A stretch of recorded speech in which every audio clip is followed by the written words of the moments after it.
नमस्ते, जय हिंद। मैं विक्रांत काउंसिल के वीडियो ब्लॉग में आपका स्वागत है। हाल के दिनों में एक सवाल उठा है। सवाल ये कि न्यू पेंशन स्कीम सही है कि ओल्ड पेंशन स्कीम सही है। सरकारी कर्मचारी एक लंबे समय के बाद आंदोलन कर रहे हैं और ओपीएस की मांग कर रहे हैं। सरकार ने भी इस मांग की गंभीरता को समझते हुए हाल ही में 4 सदस्यीय कमेटी का गठन किया है, जिसके मुखिया बनाए गए हैं वित्त मंत्रालय के सचिव TV Somanathan. TV Somanathan PFRDA के मुखिया हैं, जो pension fund regulatory development authority के नाम से जाना जाता है। यह एक नियामक संस्थान है जो पेंशन से संबंधित सबसे बड़ी संस्थान के रूप में अपनी उपलब्धि दर्ज कराती है। अचानक ओपीएस पर कमेटी क्यों बनानी पड़ गई? सबसे पहला तो कारण ये है कि देश भर में प्रदर्शन चल रहे हैं। अन्य राज्यों में तमाम सरकारी कर्मचारी एनपीएस को हटाकर ओपीएस के लाए जाने की मांग रख रहे हैं।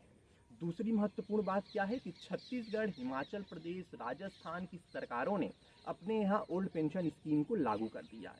साथ ही पंजाब सरकार ने भी कमेटी बना दी है और आने वाले समयों में यह बहुत अपेक्षित है कि वहाँ भी ओल्ड पेंशन स्कीम लागू कर दिया जाएगा। अब सरकार को ये लग रहा है कि अभी हाल के हिमाचल प्रदेश के चुनाव में सरकार ने देखा कि सिर्फ ओल्ड पेंशन स्कीम एक ऐसा मुद्दा था जिसने पूरे चुनाव को प्रभावित किया और भारतीय जनता पार्टी की सरकार वहां चुनाव हार गई। इसलिए सरकार को इसके राजनीतिक मायने भी समझ में आने लगे हैं। असल में पुरानी पेंशन योजना में होता क्या था कि जो आपको अंतिम प्राप्त वेतन मिलता था उसका 50% हिस्सा आपको पेंशन के रूप में दिया जाता था, जिसे परिभाषित लाभ योजना कहते हैं। और सबसे महत्वपूर्ण बात थी कि महंगाई भत्ता भी साल में आपको 2 बार उपलब्ध कराया जाता था। इसके अंतर्गत न्यूनतम 9,000 रुपये और अधिकतम 62,500 रुपये के पेंशन की व्यवस्था थी। लेकिन सरकार ओपीएस से भाग क्यों गई? सरकार को क्यों लगता है कि ओल्ड पेंशन स्कीम वो बहुत दिन तक नहीं चला पाएगी? असल में कुछ आंकड़े बताते हैं कि सन 1990-91 में सरकार के ऊपर जो पेंशन का बोझ था वह 3,275 करोड़ रुपए का था, जो सन 2020-21 में बढ़कर 1,90,886 करोड़ रुपए हो गया, यानी कि 58 गुना की वृद्धि हो गई। ये केंद्र सरकार के आंकड़े हैं। राज्यों के ऊपर क्या प्रभाव पड़ा? सन 1990-91 में भारत के कुल राज्य 3,132 करोड़ रुपए पेंशन के रूप में लोगों को देते थे। सन 2020-21 में यह आंकड़ा बढ़कर 3,86,001 रुपए का हो गया और यह 125% गुना की बढ़ोतरी है। दूसरी जो एक चुनौती है सरकार के सामने कि स्वास्थ्य सुविधाओं की वजह से जीवन प्रत्याशा में लोगों की वृद्धि आई है, तो सरकार को लगता है कि एक लंबे समय के लिए उसके ऊपर एक बड़ा वित्तीय बोझ तैयार हो जाता है। अब न्यू पेंशन स्कीम आया कैसे? असल में इसकी बड़ी मजेदार कहानी है। जिस समिति की सिफारिशों से न्यू पेंशन स्कीम को बनाया गया था वो कभी भी इसके लिए बनी ही नहीं थी। सन 1998 में केंद्रीय सामाजिक न्याय और अधिकारिता मंत्रालय ने एक समिति बनाई। इसके अध्यक्ष बनाए गए ए के दवे सेबी और यूटीआई के पहले चेयरमैन रह चुके थे। इनका उद्देश्य क्या था? इनका उद्देश्य ये था कि जो असंगठित क्षेत्र में श्रमिक हैं, जो अनऑर्गेनाइज सेक्टर में श्रमिक हैं, उनके लिए कोई एक नीति बनाई जाए।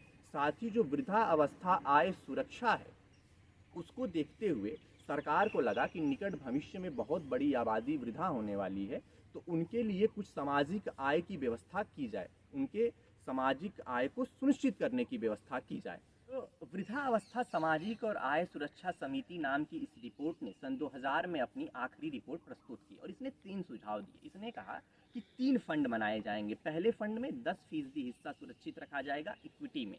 फिर एक संतुलित फंड होगा जिसमें 30% इक्विटी में रखा जाएगा और विकास फंड होगा जिसमें 50% इक्विटी में निवेश किया जाएगा। इसके लिए 6 फंड मैनेजर बनाने का प्रस्ताव दिया गया। साथ ही इस समिति ने कहा कि लोग अपनी पेंशन को कारपोरेट बॉन्ड और गवर्नमेंट बॉन्ड में भी निवेश कर पाएंगे। लेकिन सरकार को लगा कि इस पे और एक विस्तृत काम होना चाहिए और उसने एक और समिति बनाई। इस समिति का नाम था बीके भट्टाचार्य समिति। बीके भट्टाचार्य कर्नाटक सरकार के मुख्य सचिव रह चुके थे। इन्होंने हाइब्रिड परिभाषित लाभ का सुझाव दिया जिसे भविष्य में न्यू पेंशन स्कीम कहा गया। इन्होंने 2 टीयर समझाए। पहले टीयर में कहा कि कर्मचारी अपने मूल वेतन और महंगाई भत्ते का 10% हिस्सा पीएफ में देंगे, सरकार भी उतना ही समान योगदान करेगी। टीयर 2 में इन्होंने कहा कि कोई सीमा कर्मचारियों के लिए निर्धारित नहीं होगी। नियुक्ता यानी कि जो उस कर्मचारी को नियुक्त कर रहा है उसका योगदान कर्मचारी के योगदान के बराबर होगा और यह कुल सैलरी का 5% हो सकता है। जैसे अगर आपकी सैलरी 20,000 रुपये है तो उसका 5% बनता है 1,000 रुपये। तो 1,000 रुपये कर्मचारी अपना जो है डिपॉजिट करेगा और 1,000 रुपये उसका नियोक्ता भी डिपॉजिट करेगा, और ये पूरी प्रक्रिया, ये पूरा जो है न्यू पेंशन स्कीम का कैलकुलेशन कर मुक्त होगा। अब कर्मचारियों की दलील ये है कि सरकार तो वित्तीय बोझ की बात करती है, लेकिन एनपीएस में हमें वो लाभ नहीं मिल पा रहा है जो हमें ओल्ड पेंशन स्कीम में मिल पाता था। ओल्ड पेंशन स्कीम में कम से कम हमारे पास हमारी आखिरी सैलरी का 50% हिस्सा सुनिश्चित हो जाता था, लेकिन न्यू पेंशन स्कीम जो एक बाजार आधारित पेंशन स्कीम है, इसमें महत्वपूर्ण बात क्या है कि बाजार में जब निवेश होगा तो बाजार के उतार चढ़ाव से तय होगा कि हमारे पेंशन का अंतिम मूल्य क्या होगा। साथ ही जो है बार बार सरकारी कर्मचारी यह दलील देते रहते हैं कि जब राजनेताओं को पेंशन मिल सकता है और वो ओल्ड पेंशन स्कीम के हिसाब से मिल सकता है, तो हमें देने में क्या दिक्कत है। तो old pension scheme, new pension scheme की इस बहस में दोनों पहलुओं को समझना बहुत ज़रूरी था। सरकार का पहलू है कि वो वित्तीय बोझ की वजह से न्यू पेंशन स्कीम पे ही बने रहना चाहती है। कर्मचारियों का कहना है कि जब एक उम्र के बाद जब वो पूरी सेवा अपने जीवन की एक कंपनी के लिए, एक संस्था के लिए, एक विभाग के लिए लगा देते हैं, तो जब उनकी रिटायरमेंट हो रही है 65 वर्ष की उम्र में, 62 वर्ष की उम्र में, तो कम से कम उनकी वृद्धावस्था के लिए एक सामाजिक आय सुरक्षा गारंटी हो, जिससे वो उनका आने वाला जीवन बड़े आराम से बीत जाए। तो यह दोनों पक्षों की अपनी दलील है। New pension scheme, old pension scheme की इन दोनों दलीलों के बीच में यह तो सरकार और कर्मचारियों को तय करना है कि वो किस तरीके से इसका एक मध्यस्थ समाधान निकालेंगे।